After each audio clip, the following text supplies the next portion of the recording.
Halo, selamat pagi menjelang siang ya. Salam kenal. Tahun lalu sebenarnya saya sempat dapat kesempatan ya untuk membawakan perenungan, tapi kayaknya tahun lalu pas kena COVID ya, jadi nggak bisa onsite ke sini. Jadi mungkin ini pertama kalinya bisa ketemu teman-teman ya, rekan-rekan pada saat ini. Jadi izinkan saya untuk memperkenalkan diri dulu. Nama saya Adrianus Yosia. Dan saat ini saya jadi tenaga pengajar ya di Sekolah Citra Kasih di Cengkareng, Citra Garden sana. Dan juga jadi bagian kurikulum agama ya. Nah, saya kenal gereja GMI ini sebenarnya dari Budi ya, Lause Budi. Kayaknya beliau sudah tidak di sini ya. Tapi kenal ke tempat ini karena beliau juga ya, kami temenan ya. Nah, ngomong-ngomong, pada hari ini kita akan sama-sama mendiskusikan ya satu tema, yaitu tentang growing and mature. Ya, jadi bagaimana kita bisa menjadi dewasa dan dapat bertumbuh, begitu ya. Nah, tentu bertumbuh di sini nanti kita akan sama-sama lihat, bertumbuh di sini bukan hanya bicara tentang bertumbuh dalam pemahaman teologis ya, atau bertumbuh secara iman, begitu ya. Tapi bertumbuh secara iman ini nanti kita akan lihat kaitannya banyak ya. Ini jadi bertumbuh secara iman juga seharusnya selaras dengan pertumbuhan kedewasaan kita sebagai seorang pribadi, gitu ya. Nah, jadi ini ya. Nah, pada hari ini kita akan sama-sama menggumulkan dari satu bagian firman Tuhan yang diambil dari 2 Korintus 13 ayat yang ke-11. Ini ya, ayatnya ada di depan. Dan izinkanlah saya untuk membacakannya buat kita sekalian ya. Jadi 2 Korintus pasal 13 ayat yang ke-11. Akhirnya saudara-saudaraku, bersukacitalah, usahakanlah dirimu supaya sempurna. Terimalah segala nasihatku, di sini mengacu kepada Paulus ya.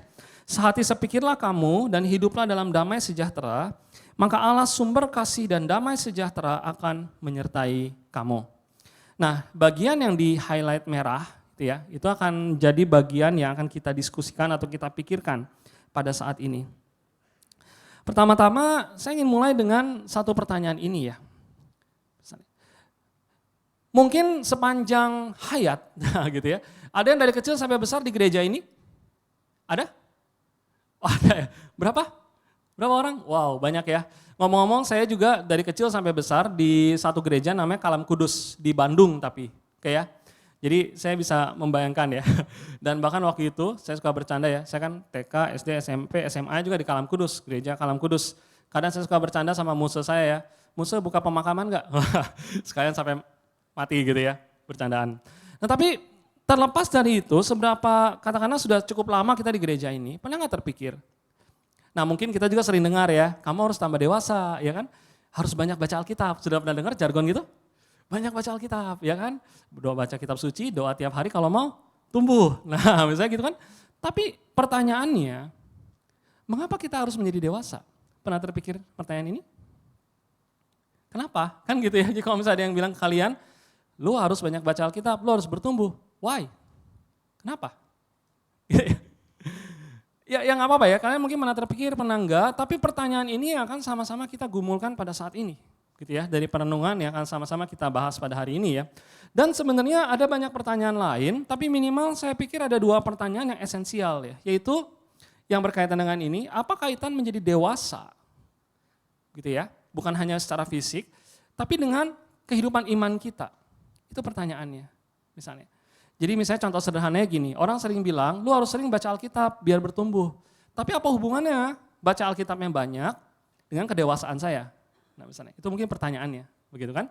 Lalu pertanyaan yang sering, saya ngobrol sama istri juga ya, ngobrol-ngobrol tentang ini, dia melontarkan satu pertanyaan sama saya, begitu. Kira-kira bertumbuh secara iman, bertumbuh dewasa tuh apa sih? Gitu ya.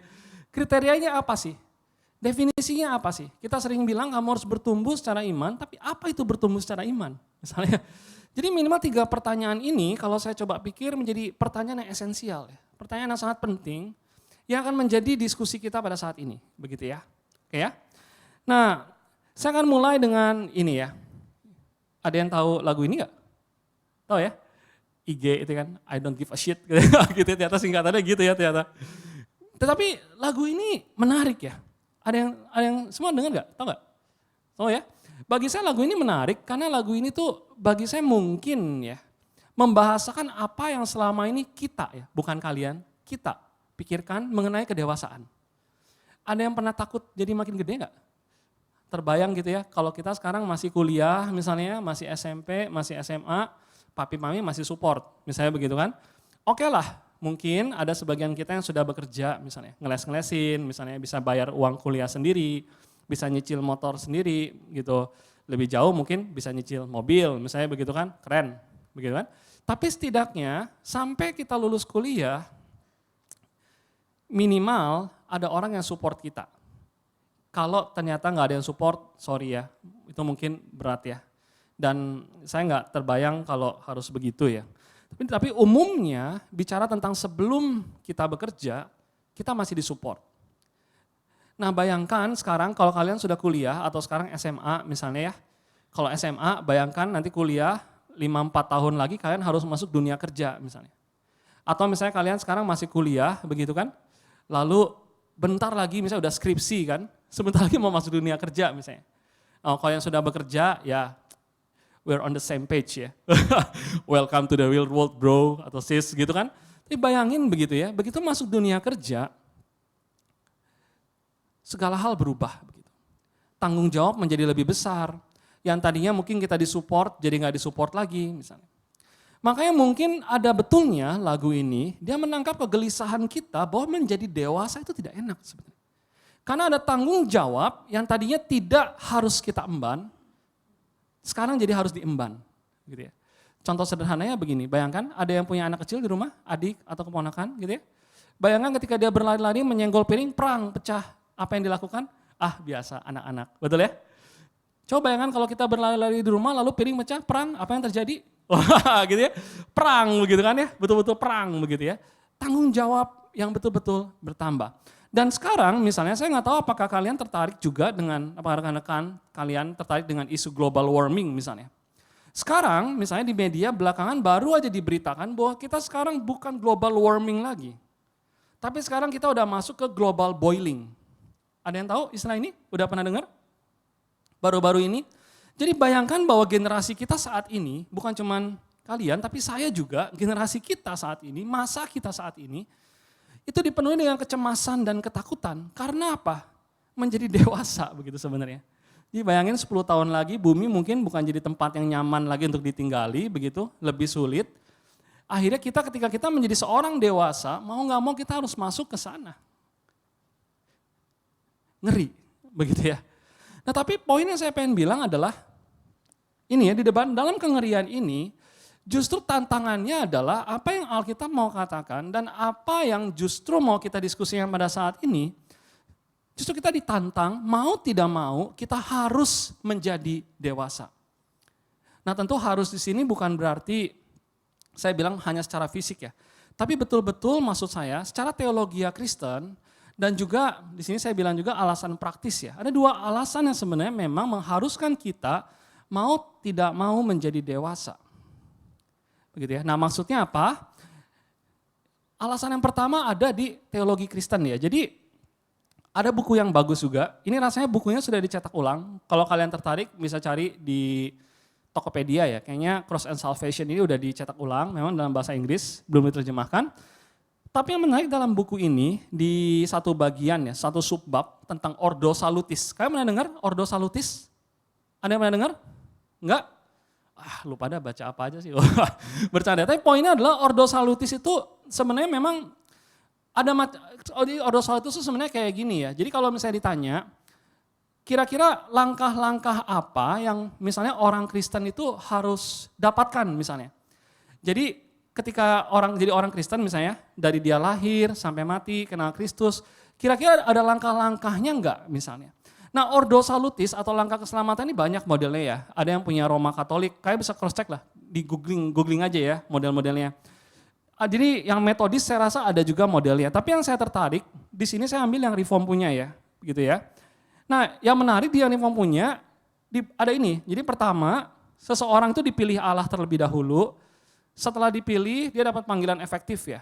Nah Saya nggak bisa jelasin lebih panjang, tapi gini ya. Lalu akhirnya percaya Injil, dia bertobat, begitu kan. Setelah bertobat, akhirnya dia percaya kepada Kristus. Nah, lahir baru, begitu ya. Roh Kudus yang melahir barukan. Nah, setelah itu ada union with Christ ya. Nah, union with Christ itu maksudnya secara spiritual dia bergumul setiap hari bersama Kristus gitu ya, semakin serupa dengan Kristus. Nah, ada dua hal yang paling bawah yang menarik adalah pengudusan dan penguatan orang percaya sampai glorifikasi itu ketika nanti ya. Tuhan Yesus datang yang kedua kali dan kita akan ke surga. Kasarnya begitu kan ya, surganya mau bentuk apa kita diskusikan macam-macam begitu ya. Tapi terakhirnya adalah kita akan diperbaharui. Nah, yang menarik sebelum diperbaharui ada dua yang merah ini yang saya tulis di bawah sini. Pengudusan dan penguatan orang percaya. Jadi pengudusan itu sederhananya apa? Pengudusan itu adalah ketika kita percaya Kristus. Oh ya, saya lihat juga ya di tema bulan ini ya, kan belajar tentang percaya Kristus dulu ya. Nah, setelah kita percaya Kristus, kehidupan kita sehari demi hari makin serupa dengan Kristus, makin benar lah begitu ya. Itu yang sebenarnya namanya pengudusan. Nah, menariknya secara teologi, pengudusan ini sebenarnya nanti akan kita lihat lebih jauh. Ini yang berhubungan dengan kedewasaan. Seorang yang mengenal Kristus, seorang yang semakin menggumulkan identitasnya sebagai seorang Kristen, saya pikir hari demi hari ia seharusnya makin dewasa. Nah, makanya ini alasan yang pertama menurut saya, walaupun katakanlah menjadi dewasa itu mengerikan, tapi minimal secara teologi, Kristiani, walaupun saya pakai yang reform, tapi kalau kalian lihat yang lain ya, model metodis, ortodoks, macam-macam, ada tetap pengudusannya. Secara teologi, tetap kita memang diminta untuk menjadi semakin dewasa. Karena apa? Karena itulah artinya menjadi seorang Kristen. Itu alasan yang pertama. Alasan yang kedua, yang saya pikir penting juga, menurut saya tuh menarik melihat marketplace pada saat ini ya. Jadi tahun 2023, baru aja tahun ini, kalian tahu World Economic Forum? Tahu World Economic Forum? Gak apa-apa, saya gak akan bilang kalian baca apa, apa gitu ya, kita lupakan saja gitu. Biasanya ada dua organisasi think tank, kebetulan karena saya bergerak di bidang pendidikan, jadi isu marketplace itu salah satu yang jadi isu buat kami ya. Nah, ada dua organisasi yang biasanya kami pakai, salah satunya World Economic Forum, yang kedua biasanya McKinsey, begitu ya, itu bebas. Ada think tank lain nggak? Ada, macam-macam ya. Tapi yang menarik, World Economic Forum 2023 tahun ini, dia mengeluarkan data ini ya. Jadi dia bilang Future of Jobs Report. Jadi isinya adalah dia kayak mencoba mendata dari negara-negara, ratusan negara gitu ya, semua negara, ya kayaknya nggak semua negara ya. Hampir semua negara dia survei, lalu dia coba kira-kira cari tahu pekerjaan apa yang akan ada dari tahun 2003 sampai 2027 gitu. Lalu kira-kira teknologi apa yang berkembang misalnya, lalu tipe-tipe pekerjaan seperti apa misalnya yang ada. Nah, yang menarik, kemampuan apa, skill apa yang diperlukan agar seseorang itu bisa thrive gitu ya, bertahan hidup dalam marketplace. Nah, tidak hanya itu, nanti saya tunjukin, ternyata perusahaan-perusahaan juga dari marketplace mulai berpikir bagaimana mereskill gitu ya. Jadi katakanlah yang udah bekerja sekarang, yang udah bekerja ini mau di-reskill gitu ya. Mau dikasih skill baru supaya bisa thriving begitu ya dalam situasi marketplace yang ada.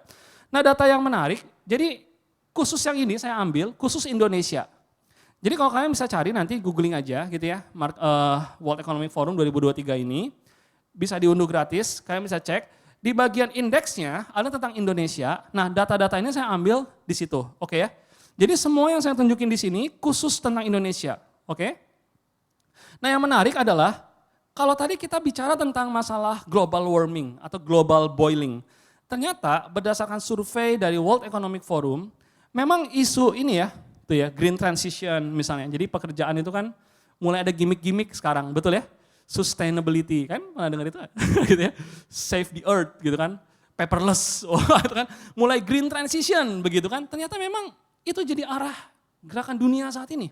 Termasuk di Indonesia. Lalu dia bilang Environmental Social Government ESG ya. Ini jadi framework yang cukup terkenal sekarang. Gitu ya, kalau kalian tertarik juga menarik begitu.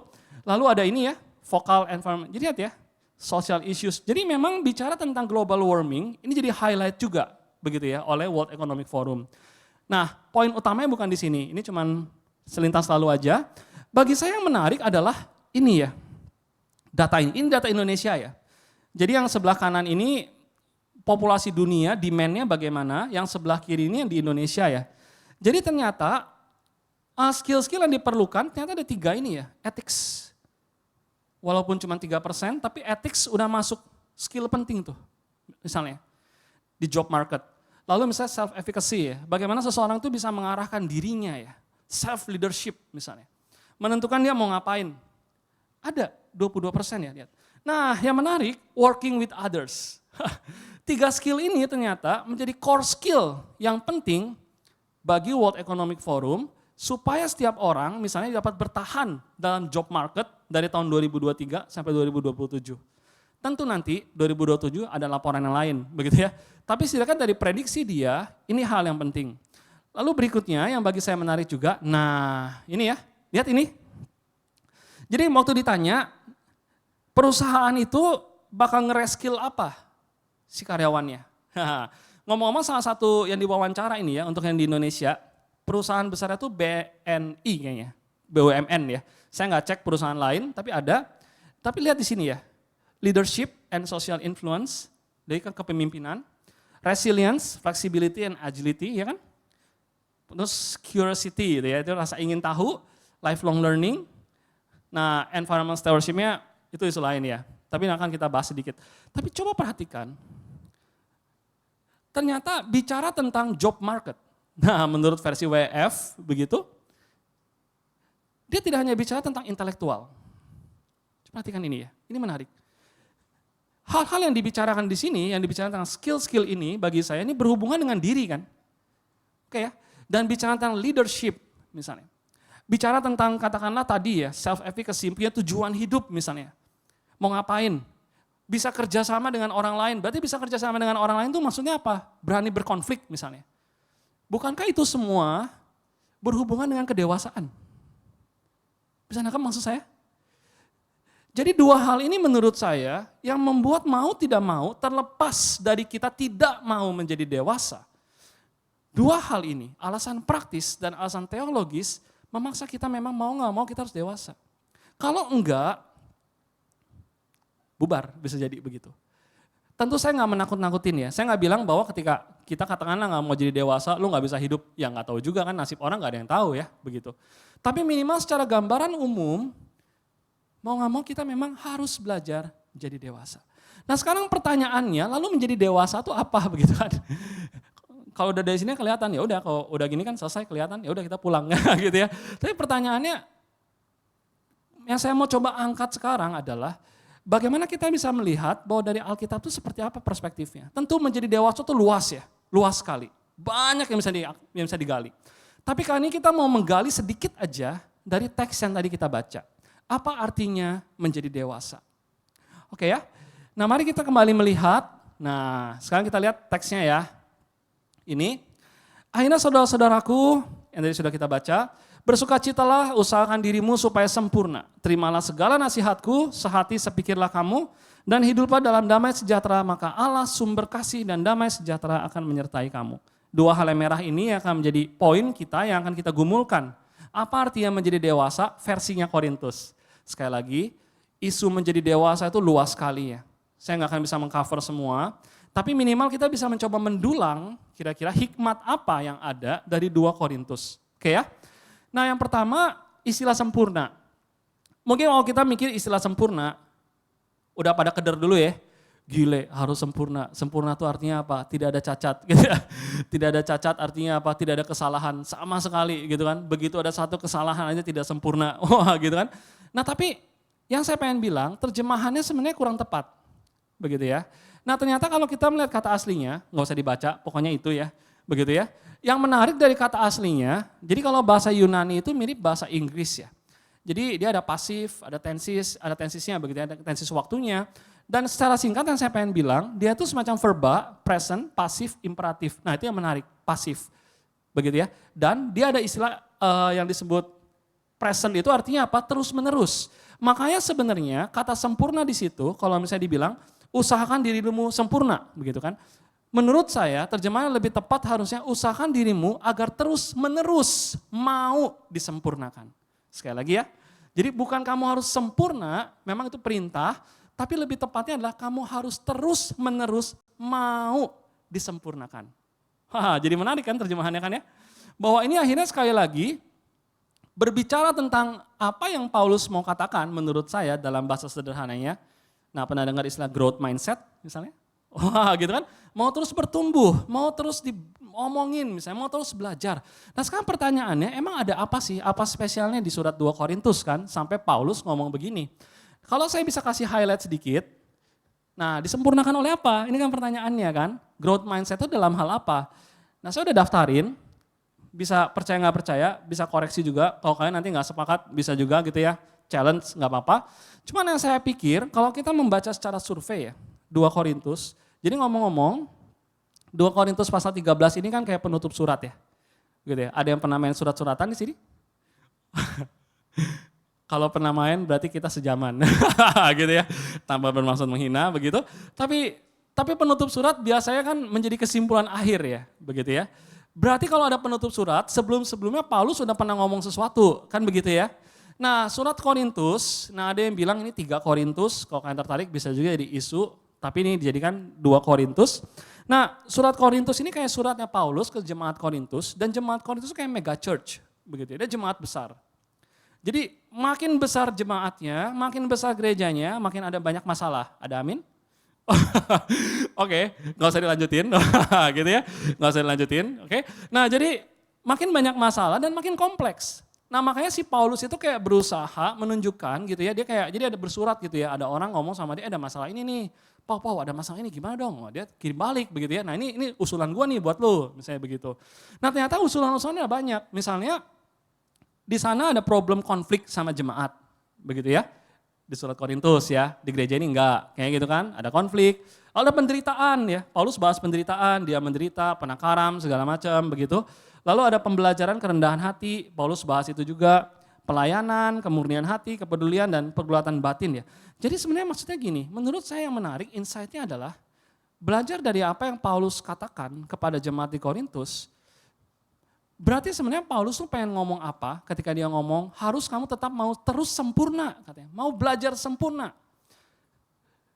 Aspek-aspek ini kemungkinan besar adalah aspek-aspek yang bisa membuat kita jadi semakin dewasa. Sekali lagi ya, aspek-aspek ini yang dibahas dalam surat Paulus, kalau kita mau coba bercermin dari situ, kan Paulus bilang hendaklah kamu mau disempurnakan terus, begitu kan? Karena ada problem ini, nah dari problem ini kamu harus mau disempurnakan juga. Berarti logikanya menurut saya, aspek-aspek ini juga mungkin jadi pembelajaran bagi kita. Supaya kita kalau mau disempurnakan, mungkin aspek-aspek praktis ini yang bisa menyempurnakan kita. Nah contoh sederhananya yang pertama, konflik dengan sesama ya. Yang udah pernah masuk tempat kerja, sudah sering dapat konflik? Oh kalau Anda mengangguk-angguk, ada amin.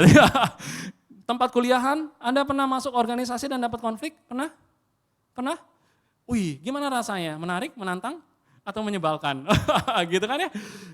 Kalau misalnya sekarang yang pelayanan di gereja sini, masuk organisasi, ada konflik? Ini ada pemeo ya, waktu dulu saya di gereja, itu ada bercandaan begini. Sebelum ibadah kepanitiaan Natal, katanya semua begitu senang. Ibadah, acara berjalan lancar, tapi begitu selesai, tiba-tiba diam-diaman, gitu ya. Kalau ketawa berarti Anda mengerti maksud saya ya, begitu kan? Konfliknya begitu tajam, begitu kan? Masalah lilin aja taruh di mana jadi masalah besar, misalnya begitu kan? Masalah pohon Natal yang seperti apa jadi masalah besar misalnya, atau maka di organisasi begitu kan ya? Keputusannya seperti apa misalnya itu kan, wah tajam sekali. Tapi dari situ menjadi gambaran buat kita, konflik itu bisa mendewasakan atau bisa menghancurkan, ya kan? Mirip persis pesannya ya. Itu yang pertama. Jadi yang pertama, bagaimana cara mendewasakan diri? Ya terjerumus konflik, salah satunya. Dan belajar manajemen konflik. Tentu bagaimana caranya, saya nggak bisa bahas lebih dalam begitu ya. Tapi intinya pertama itu. Lalu misalnya berikutnya kalau dilihat masalah penderitaan dia. Penderitaan itu apa? Macam-macam. Penderitaan juga sifatnya subjektif. Oke ya. Ada yang menderita, nah contoh sederhananya gini. Saya lahir di keluarga yang papa mama lengkap. Begitu, dari kecil sampai besar saya sebenarnya termasuk dimanja ya, papa mama support besar lah buat saya. Akhirnya saya bisa kuliah, nah begitu kuliah lah kehancurannya begitu ya. Ternyata mengenal kehidupan dari situ misalnya begitu kan. Nah poin yang saya pengen bilang, istri saya punya pengalaman yang berbeda. Mamanya meninggal waktu dia masih SD misalnya, papanya meninggal waktu dia SMA, bayangin. waktu dia mau kuliah, waktu tingkat pertama kuliah meninggal. Jadi dia udah yatim piatu semenjak 20 tahunan begitu. Tentu saya ada model penderitaannya ya. Bagi saya mungkin walaupun terkesan ecek-ecek ya, begitu ya. Cuci piring, itu kan terkesan seperti menderita begitu ya. Walaupun bagi istri saya, gitu ya. Gue kasih upil lu, gitu kan. Apa sih menderitanya? Tapi poinnya adalah penderitaan atau hal-hal yang tidak nyaman sebenarnya terlepas dari skalanya ya, besar atau tidak, itu bisa membuat kita makin dewasa. Begitu ya. Nah sekarang coba pikirkan, apakah ada penderitaan yang kita punya misalnya?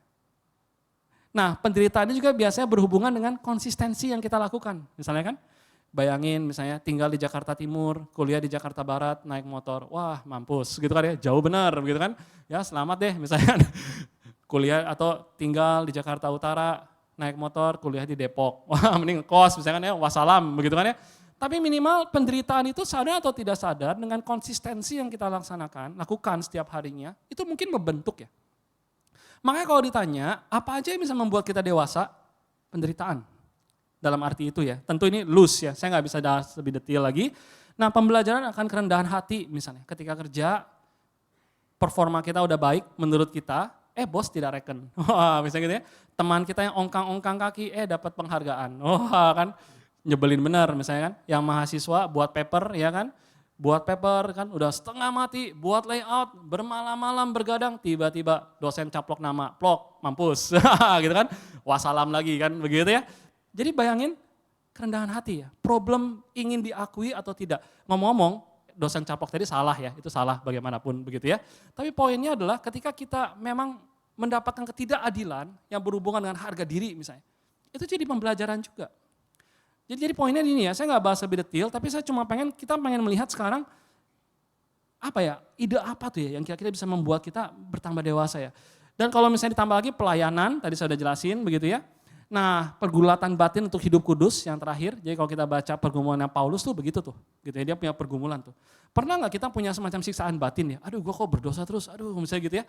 Nah itu pun sebenarnya problem internal, itu pun sebenarnya berarti tanda bahwa kita sebenarnya sedang menggumul untuk semakin dewasa ya.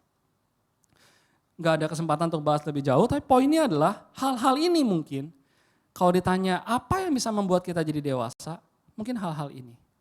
Oke ya. Nah, karena itu di sini yang bagi saya menarik adalah akhirnya bukan masalah kita udah identifikasikan ini problemnya. Nah tapi sekarang pertanyaannya adalah ketika kita mendapatkan katakanlah problem-problem itu, kita mendapati itu dan kita sedang mengalaminya, apa yang kita lakukan?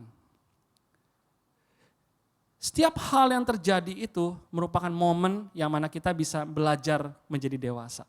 Dengan demikian kalau saya boleh simpulkan, disempurnakan lewat hal ini, itu sebenarnya berbicara tentang pendewasaan oleh faktor internal dan eksternal ini. Berarti memang kalau misalnya ditanya, kalau gitu bagaimana caranya menjadi dewasa? Gampang, tiap hari. Ikutin konflik begitu kan, belajar konsisten terus tiap hari, belajar ngikutin apa yang kita rasa benar setiap hari misalnya, yang lain misalnya mau curi absen kita enggak misalnya begitu kan, yang lain misalnya mau ikut hal yang menurut kita enggak benar, kita enggak mau ikut, terus saja lakukan. Itu proses pendewasaan. Jadi kalau misalnya dibilang tentang pendewasaan iman dan setiap harinya ya, tentang pergumulan yang menjadi dewasa, ya udah. Kita udah lakukan setiap hari, begitu kan. Jadi kalau misalnya tadi menurut saya jadi agak ada paradoks yang menarik ya. Satu sisi kita merasa tidak mau menjadi dewasa karena ada ini, tapi satu sisi yang lain ketika kita mau mengalaminya, ketidaknyamanan ini, ketidakenakan ini, proses ini, kita jadi sedang mendewasakan diri. Gitu. Ini menarik, gitu ya. Nah tapi pertanyaannya begini sekarang. Nah oh iya tadi ya, jadi kaitannya adalah yang saya coba pikir kemarin, iya mungkin inilah artinya yang World Economic Forum tadi kan, dia cari orang yang bisa mengarahkan dirinya, orang yang punya self leadership, orang yang bisa berani berkonflik misalnya, punya relasi dengan baik. Kalau kita perhatikan di sini sebenarnya, ketika kita menghidupi iman kita begitu ya, belajar untuk betul-betul ngikutin apa yang Tuhan mau, misalnya belajar berkonflik, belajar ngomong segala macam, sadar atau tidak sadar standar kita terpenuhi loh sebenarnya dengan World Economic Forum. Jadi dari sini kelihatan nggak? Menarik ya. Ketika kita berusaha menjadi dewasa dalam iman kita makin bertumbuh dewasa. Ketika kita semakin dewasa, sadar atau tidak sadar ternyata tuntutan marketplace-nya terpenuhi loh sebenarnya. Wah bisa diskusi lebih lanjut ya, tapi menariknya begitu. Nah sekarang pertanyaannya gini, tadi kan di awal menjadi dewasa tuh sulit ya. Menurut saya mungkin banyak informasi yang membuatnya jadi waduh gila, emang susah ya. Tadi kan ada kritik yang awal kan, menjadi dewasa tuh nggak mudah dan memang betul sih. Kalau saya ditanya sekarang, saya udah punya anak setahun begitu ya, kadang lelah ya. Anak itu mau dijitak, plak, tapi nanti KDRT kan begitu ya. Anak itu trauma, misalnya nggak bisa dijitak misalnya gitu kan, harus sabar misalnya. Atau misalnya makan ya kan, kasih makan mau dilepeh, wah gitu kan. Nggak bisa dikepak juga kan, misalnya masih anak-anak misalnya kan. Jadi akhirnya saya belajar, wah ternyata menjadi orang tua tuh bebannya besar misalnya begitu kan ya. Jadi saya jadi pikir iya yang jadi dewasa tuh gak enak. Tapi tadi kan dibilang mau gak mau kita harus jadi dewasa kan begitu kan. Problemnya begitu. Nah tapi pertanyaannya menjadi dewasanya tuh sendirian atau enggak? Nah itu mungkin pertanyaannya. Nah yang menarik ada di teks yang baru kita baca tadi, ada potongan ini kan. Menjadi dewasa itu sulit, tapi firman Tuhan berkata Allah sumber kasih dan damai sejahtera akan menyertai kamu. Ini yang menarik. Di dalam kekristenan bagi saya hal yang paling menarik adalah tuntutan untuk menjadi dewasa itu bukan tuntutan bagi diri kita sendiri, tapi tuntutan begitu ya, tuntutan bagi diri kita yang berjalan bersama dengan Tuhan itu sendiri. Jadi bayangin kita punya coaching, punya coach ya, yaitu Tuhan itu sendiri yang membimbing kita. Nah contoh sederhananya pernah nggak ketika kita ngelakuin sesuatu ada rasa nggak damai dalam hati kita? Kayaknya enggak deh. Tawaran kerja yang baik misalnya, tapi ngerasa setelah berdoa, kayaknya enggak deh, bukan itu. Lalu teman-teman langsung ini kan, bego lu, emang bego lu kata kita. Tapi setelah itu mungkin setelah berapa tahun teman-teman bisa melihat, oh iya memang mungkin kerjaan tuh nggak cocok buat saya misalnya. Begitu. Pernah dapat pengalaman-pengalaman seperti itu? Pernah misalnya? Kalau belum nggak apa-apa gitu ya, saya berdoa semoga bisa dapat begitu ya. Tapi momen yang saya pengen bilang adalah pendewasaan bagi seorang Kristen itu bukan hanya pendewasaan seorang diri saja, tapi ada bersama dengan Tuhan gitu ya. Nah yang menarik, jadi kalau misalnya saya bisa simpulkan contoh sederhananya ini ya, menjadi dewasa sebenarnya. Kalau boleh saya buat jadi satu statement, menjadi dewasa itu artinya perjalanan iman sebenarnya. Makanya tadi saya bilang waktu awal kan, gak mungkin enggak ketika kita menjadi seorang Kristen, kita tuh gak tambah dewasa. Nah sorry ya, saya gak masuk ngomong ya, ini di gereja lain, misalnya begitu ya. Tapi seringkali saya perhatikan memang, ini posisinya sekarang kan dulu saya jadi hamba Tuhan, sekarang kan jadi pekerja nih ya, udah jadi jemaat nih ceritanya gitu. Saya perhatikan memang dalam dua perspektif ini, ada orang yang udah berpuluh-puluh tahun di gereja, aktif pelayanan, tapi tetap nyebelin gitu. Ada yang pernah ketemu gitu gak kasusnya? Lu jangan lihat teman kiri kanan lo ya, jangan nuduh lo ya, gitu ya. Di tempat lain gitu kan, tempat lain. Tapi nanti kalau gue di tempat lain, gue bilang tempat lain. Tapi poinnya ini saya belak-belakan aja ya, dalam arti kadang tuh saya suka berpikir ya, saya ngobrol sama istri, dan tentu waktu saya ngomong gini, itu termasuk saya gitu ya. Jangan-jangan begitu kan ketika saya ngomong orang lain menyebalkan, ada orang lain yang ngomong saya menyebalkan, ya kan gitu kan. Ini kayak refleksi begitu ya, jadi saya pikir, kok bisa ya? Kok bisa ya? Berarti kemungkinan besar yang saya tangkap, akhirnya saya coba renungkan, jangan-jangan orang itu belum melihat bahwa perjalanan iman itu harusnya berselarasan dengan kedewasaan. Semakin lama kita kenal Tuhan, ada semakin banyak hal yang diubah sehingga kita semakin dewasa harusnya. Contohnya, sebelum kenal Tuhan mungkin kita pemarah, ya kan sederhana ya. Ngomongnya sampai antit, nah gitu kan. Kalau di Surabaya itu misalnya gitu ya. Wah itu kayaknya seneng ya, kalau di Sunda itu ya misalnya di Bandung itu kan wah ya. Wah itu betul sering keluar ya marah tuh. Nah kenapa saya angkat ini? Saya ngerasa ya menurut saya kita semua ada yang punya motor mobil, betul? Ada yang setiap pagi pergi kerja, naik mobil atau motor, ada? Pulang juga ya, betul ya? Nah berarti sama ya, kita sudah merasakan brutalnya Jakarta ya teman-teman, betul ya? Bagaimana stang dengan stang, ya kan? Spion dengan spion, bahkan spion kepentok plok gitu. Mau kita rasa kita di jalan yang benar, tiba-tiba orang nyalip kan gitu ya. Banyak hal yang bisa membuat kita marah di jalan, betul? Sepakat? Karena Jakarta itu brutal, betul ya? Nah tapi menurut saya di sini jadi contoh yang menarik ya. Kalau kita menjadi Kristen, katakanlah oke lah, begitu ya, kita bisa marah, boleh, wajar, gitu kan? Gak mungkin ada orang yang gak bisa marah, betul ya? Hanya Tuhan bisa marah, kan gitu ya. Tapi poinnya adalah, katakanlah betul begitu. Tapi semakin kita kenal sama Tuhan, misalnya, intensitas marahnya berkurang atau enggak? Sederhananya gitu. Itu pertanyaannya. Kalau setiap hari intensitasnya masih sama, Berarti apa yang berubah dari dalam diri kita, betul kan? Jadi sekali lagi, saya nggak bilang kita nggak boleh marah sama sekali loh ya, enggak ya. Wah itu kayak unthinkable gitu ya, nggak marah sama sekali itu unthinkable. Tapi intensitasnya bisa nggak misalnya? Atau misalnya udah marah katakanlah, seberapa cepat kita bisa mengendalikan omongan kita misalnya. Ini kan juga intensitas, tadinya misalnya mau ngomongin nyeplok gitu kan, dasar lu go, gitu kan. Nah sekarang mau ngomong go-nya, oh iya jangan ngomong misalnya. Itu kan juga menurut saya satu ini ya penambahan ya, yang sampai akhirnya bukan gak bisa marah, tapi kita memilih memang untuk gak marah begitu. Nah katakanlah kalau kita udah gak marah lagi misalnya, apakah ujian selesai? Tidak semudah itu Ferguson, ya kan begitu kan. Materi yang lain begitu kan, misalnya pornografi misalnya kan, belum lagi penggunaan waktu, ini kan aspeknya banyak ya. Tapi poinnya adalah, adalah kesadaran perubahan itu. Makanya di sini saya bilang, ya ini saya coba renung juga ya, menjadi dewasa itu perjalanan iman. Kalau sampai kita tidak ada perubahan, yang artinya tidak ada perjalanan iman, jangan-jangan kita bukan Kristen tuh. Mengerikan ya, mengerikan. Yang berikutnya yang saya pikir menjadi menarik juga ini ya, menjadi dewasa adalah proses mengenal diri dan mengenal Tuhan. Yang tadi, yang Paulus katakan, coba baca ya di Korintus itu tuh menarik ya. Saya suka kitab ini ya, Paulus sendiri tuh banyak kayak semacam refleksi ya dia bilang ya. Saya ini harta tanah berjalan tanah liat, jadi refleksi gitu ya. Jadi proses menjadi dewasa itu menurut saya adalah proses mengenal diri dan mengenal Tuhan lewat apa? Tadi, list tadi. Lewat konflik misalnya. Lewat katakanlah penderitaan. Makanya menurut saya, ini juga nggak tahu ya, kalian bisa sepakat bisa enggak. Menurut saya mungkin konflik itu satu hal. Tapi setelah konflik itu selesai, refleksi apa yang kita dapatkan, itu satu hal yang lain. Jadi boleh berkonflik enggak? Ya boleh konflik. Tapi setelah itu ada refleksinya enggak? Misalnya kadang-kadang kan setelah konflik, saya pernah konflik juga ya, konflik keras sampai enggak ngomongan sama temen ya. Panjang gitu sampai tahunan enggak ngomong. Akhirnya kami damai sih, berhasil ngomong dan jadi sahabat lagi sekarang begitu. Tapi refleksinya adalah misalnya, ada enggak refleksi kayak, iya ya gue salah mungkin waktu itu. Gue ada salah juga misalnya. Atau ada ngomong enggak sama rekan yang konflik kita ini, gue ada salah waktu itu ya, sorry ya. Nah misalnya gitu kan, walaupun dia ada salah kan, gitu ya. Tapi masa dia nggak mau mengakuinya ya udahlah begitu. Tapi refleksinya apa buat kita? Nah mungkin refleksi itu yang akhirnya membuat kita, iya gue nggak akan lakuin itu lagi deh, kok lain kali. Katakanlah kalau masih belum bisa damai, misalnya hubungannya masih ada diam-diaman, ya mungkin setidaknya kita tahu, oh itu ternyata menyakiti orang lain ya. Gue lain kali nggak akan lakuin itu deh misalnya. Ini kan ada perubahan ya. Sama kayak penderitaan misalnya. Ketika kita dapat problem-problem yang ada membuat kita menghimpit kita itu kan.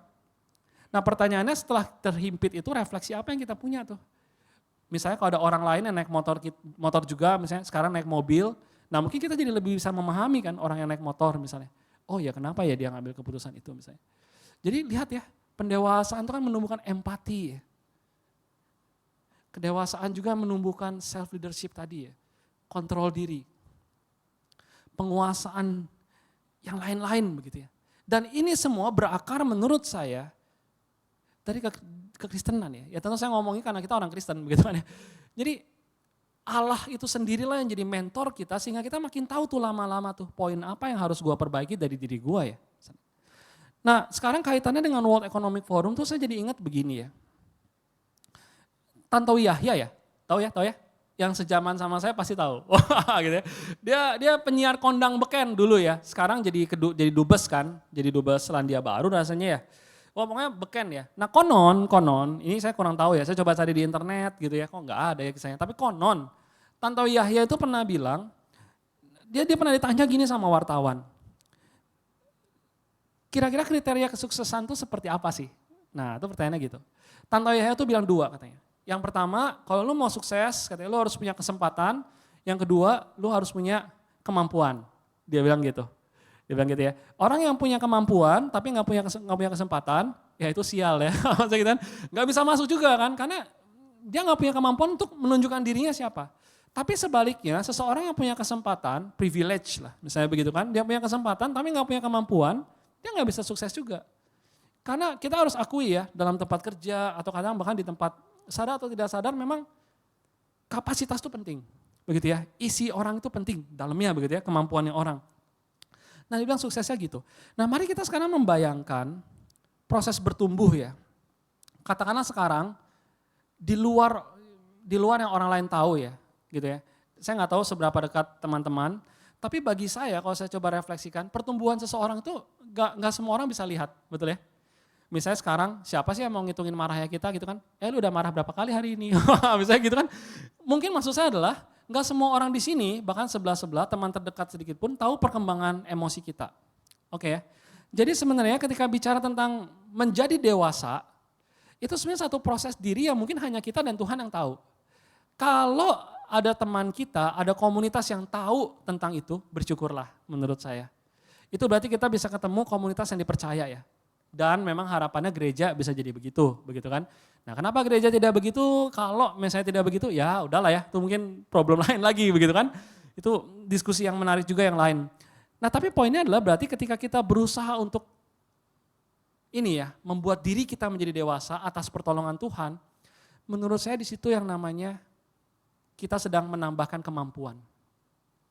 Bicara tentang job market yang tadi, misalnya begitu ya, yang mana ternyata self leadership, self efficacy semuanya ternyata jadi hal yang penting. Kita nggak pernah tahu ketika kita mau terus membangun diri kita ya. Kita nggak pernah tahu kesempatan apa yang Tuhan bukakan bagi kita. Makanya di sini bagi saya jadi penting untuk melihat bahwa ternyata hal yang sederhana, bicara tentang iman Kristen, baca kitab suci, doa setiap hari kalau mau tumbuh gitu kan. Ternyata kalau kita lihat dalam konteks job market, dalam kaitan pendewasaan diri, ternyata pas banget. Gitu ya. Bisa nangkap maksud saya? Bisa nangkap ya? Jadi ketika kita mau dalam kuasa Tuhan gitu ya, terus mengubahkan hidup kita, gitu ya, kita nggak pernah tahu apa yang Tuhan bukakan bagi kita nanti ketika kita udah mulai siap. Ngomong-ngomong, yang saya tahu teman-teman ya, salah satu pembeda kekristenan sama agama yang lain menurut saya ya, salah satunya itu memang bantuan ilahi itu ya. Ya Buddha ada memang, setahu Pure Land itu ada unik ya. Tapi bahkan Buddhis pun setahu saya kebanyakan masih mengandalkan diri sendiri juga. Well itu penting ya, dalam arti mengandalkan diri sendiri kalau tertarik MBTI gitu itu membantu juga ya. Tapi memang hanya dalam kekristenan setahu saya, koreksi saya juga kalau misalnya saya itu ya, tapi yang saya tahu hanya dalam kekristenan yang bilang ada kuasa lain yang besar dalam diri kita yang bisa mengubahkan kehidupan kita. Makanya teman-teman kalau menurut saya, bicara tentang job market ya, saya membayangkan seharusnya kita sebagai seorang Kristen itu yang paling bisa fit di situ. Kenapa? Karena ketika kita melakukan apa yang Tuhan mau, bukan sempurna ya, sehari demi sehari kita terus bertumbuh, kita bisa fit dengan apa yang mereka mau loh. Ya kan, ethics, nggak belajar mencuri misalnya. Punya maturity, ya, punya kedewasaan untuk melihat masalah lebih dalam, itu kan hikmat misalnya. Penting. Terakhir, saya ingin tutup dengan ini ya. Tadi kan pertanyaan awal, mengapa kita perlu menjadi dewasa. Nah tadi saya udah bilang ya, dua hal, bahwa pendewasaan itu memang mau nggak mau, terus bagaimana menjadi dewasa tadi ya, lewat konflik segala macam, itu usulan saya. Dan yang terakhir tadi, yang keempat tadi yang sebelum ini kan, ternyata kita tidak menjadi dewasa sendirian, kita bersama dengan Allah, ada Allah yang coaching kita begitu. Nah ini ada satu buku yang menarik ya. Nah mungkin jawabannya menurut saya ketika melihat job market, highlight semuanya, kenapa kita perlu menjadi dewasa? Alasannya mungkin karena memang kita dipanggil untuk menyatakan iman kita, gitu ya, di tengah-tengah dunia.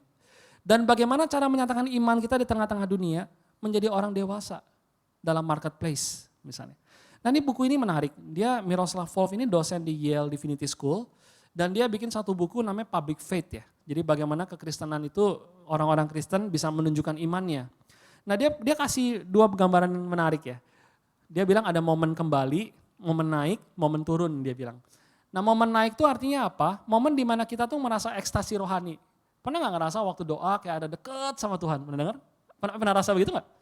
Kalau gak rasa juga gak apa-apa, mungkin nanti lain kali begitu ya. Gak apa-apa, tapi ada momen itu begitu ya. Tapi setelah itu misalnya begitu kan, ada momen untuk menyatakan kabar berita atau kabar kebaikan Allah kepada dunia. Jadi misalnya contoh gini ya, kalau orang yang doa terus tapi gak pernah belajar mengasihi mamanya di rumah misalnya, bagi dia tuh bukan orang Kristen tuh misalnya. Nah atau misalnya katakanlah ada orang yang ngasih sembako begitu ya, belajar ngasih-ngasih, tapi gak ada kekuatan spiritualitas dari Tuhan ya misalnya, itu juga bagi dia kurang Kristen bagi dia. Jadi momen yang baik adalah, yang paling sempurna adalah ketika seseorang punya relasi yang kuat dengan Tuhan, tapi dia juga bisa berkarya bagi dunia misalnya.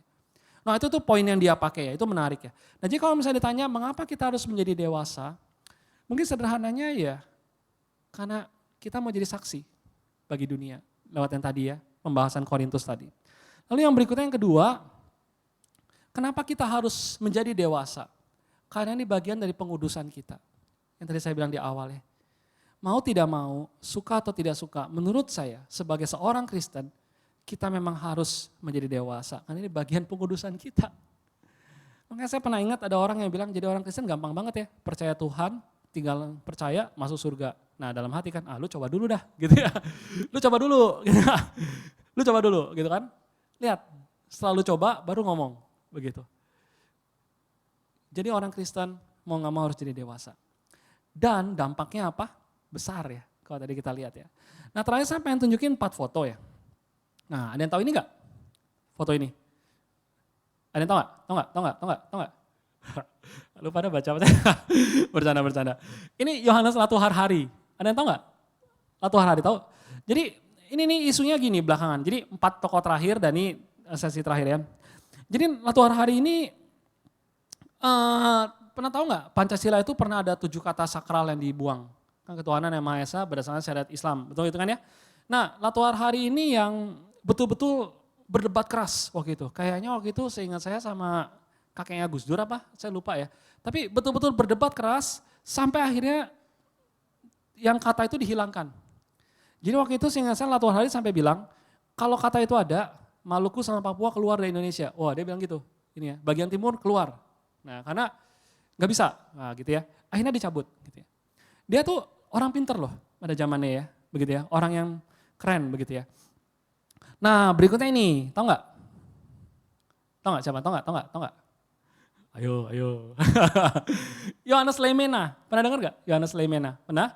Jadi Leimena ini juga orang terkenal banget. Dia jadi menteri terus ya, Dan setahu saya dalam pemerintahan awal-awal itu, dia tuh jadi ini juga Perdana Menteri ya. Berarti kan yang top tuh di Indonesia ya. Lalu dia juga pencetus puskesmas. Kalau misalnya tertarik ya. Yang bikin puskesmas dia tuh pencetusnya. Nah yang menarik di biografinya Soekarno oleh Cindy Adams. Kalian bisa cek juga di archive library itu. Bisa dilihat gratis itu ya. Di salah satu halamannya dia bilang gini. Soekarno bilang tentang dia. Oh kayaknya saya ingat Andre Tunggal kayak pernah buat juga konten tentang ini rasanya. Seingat saya. Nah yang menarik adalah dia bilang gini. Leimena itu kejujurannya sama seperti Yesus. Dia bilang gitu. Soekarno ngomong tentang Leimena, kejujurannya sama seperti Yesus. Dan Soekarno manggil dia tuh Domine. Domine tau apa? Pendeta. Gitu ya, dia manggil pendeta. Bayangin dia manggil pendeta loh. Wah dan dia karyanya banyak. Dia juga sampai ke WCC ya, menarik. Tapi menariknya adalah dua orang hebat begitu ya. 2 orang yang capable. Dan saya membayangkan kalau mereka gak bisa kerja sama, mereka gak punya kepemimpinan yang kuat, mereka gak mungkin bisa mencapai posisi itu ya gak sih? Tambahan lagi ya 2 ya. Nah ini nih, gue senang yang gini-gini nih. Nah ini, tau gak? Yap Chuan Bing, ada yang mana dengar gak? Yap Chuan Bing, ada? Gak tau, gak apa-apa. Nanti coba dicek, ini orang BPUPKI, PPKI atau BPUPKI ya. Jadi ceritanya yang waktu Badan Pemusyawaratan itu loh, yang pertama kali persiapan kemerdekaan, ternyata ada orang Tionghoa di dalamnya. Ini. Dan dia apoteker. Dan dia ikut berbagian begitu ya. Orang keren terakhir yang saya angkat. Nah ini, tau gak? Ini orang Jakarta loh, tau gak? ayo. Yap Tian Hin, pernah denger gak? Yap Tian Hin, pernah denger? Ada yang mau bilang, engkong gua. Tapi serius, bener gak? ini sama saya jemaat GKI ini, aduh bukan jantin apa ya? Perniagaan rasanya. Ini orang perniagaan. Ya, jadi ini orang ini pendiri LBH, Lembaga Bantuan Hukum. Dan dia salah satu pengacara yang jujur banget. Konon menurut kesaksian orang-orang, ini menurut ceritanya ya, kalau ada koruptor datang sama dia, misalkan kalau koruptor datang sama jaksa gitu kan biasanya atau pengacara pengennya dibebasin betul ya. Dia selalu bilang gini, gue bisa bantu lu, tapi gue kasih lu hukuman paling ringan katanya. Bayangin katanya gitu ya. Dia jujur sekali katanya, bersih sekali. Yap Tian Hin ini. Nah yang saya pengen bilang teman-teman ya, saya coba berpikir gitu ya, bangsa kita ada saat ini menurut saya, karena ada orang-orang Kristen yang menurut saya sebenarnya terlepas dari mereka sempurna atau tidak, tapi ada orang-orang Kristen dewasa ya, yang mencoba menunjukkan imannya di tengah-tengah dunia ya. Mereka semua udah gak ada ya, meninggal. Sekarang berikutnya pertanyaannya, bagiannya siapa nih ke depan? Ya kan?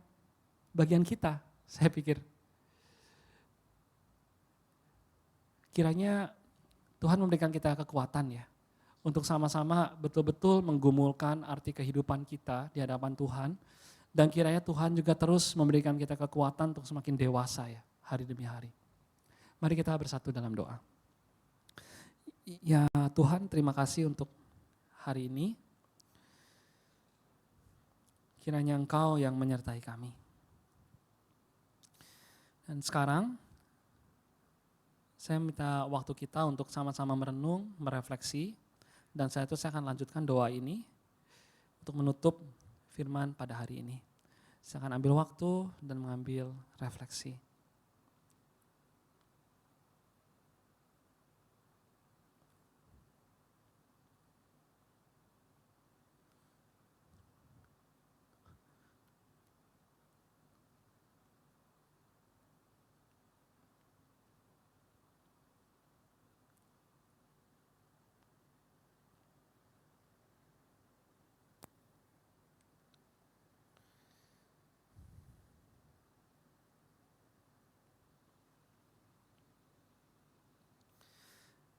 Ya Tuhan, kami sudah mengambil momen sedikit ya untuk memikirkan kembali apa yang harus kami lakukan. Mungkin ada banyak hal yang belum terlalu jelas ya Tuhan. Aplikasi praktisnya mungkin bagi kami dalam konteks kami yang lebih detail seperti apa. Tapi kami percaya bahwa Roh Kudus yang akan memberikan kami hikmat. Sang nafas yang bersama dengan kami itu akan memberikan kami kekuatan untuk semakin dewasa hari demi hari. Mungkin kami bukan orang-orang yang hebat seperti Yohanes Satu Warhari, misalnya Lemena, Yap Tian Bing atau Yap Tian Hin. Misalnya. Bukan orang-orang yang masuk dalam buku sejarah. Tapi kami tahu bahwa panggilan kami hidup dalam dunia ini adalah untuk semakin menghidupi Kristus. Menjadi semakin dewasa hari demi hari.